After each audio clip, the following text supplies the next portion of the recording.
Friends, ఉద్యోగం, job రాబోయే రోజుల్లో ఉద్యోగం కోసం ఒకరికి 30 మంది 40 మంది పోటీకి వచ్చేవారు ఉన్నారు. మంచి ఉద్యోగం పొందాలని అందరికీ ఆశ ఉంటుంది. ఆ ఆశకు తగ్గట్టు చదువు ఉండాలిగా, గుడ్ కంప్యూటర్ నాలెడ్జ్ ఉండాలిగా. లేనిదే ఇంటర్వ్యూ తీసుకోరు. గుడ్ ఇంగ్లీష్ మాట్లాడాలి. వ్రాయడం చదవడం వచ్చి ఉండాలి. మాట తీరు బాగుండాలి.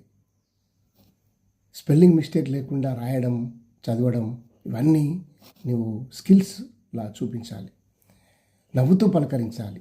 కూర్చునే విధానం బాగుండాలి. గుడ్ జనరల్ నాలెడ్జ్ ఉండాలి.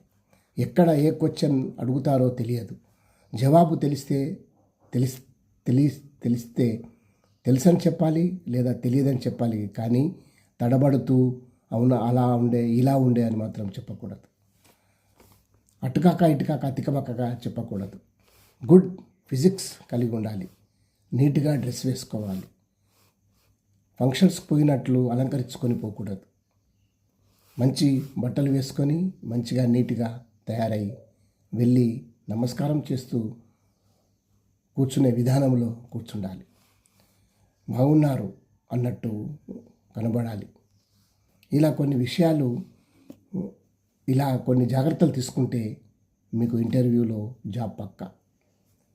మీరు పట్టుదలతో చదివిన చదువుకు తగిన జాబ్ వస్తుంది. Best of luck.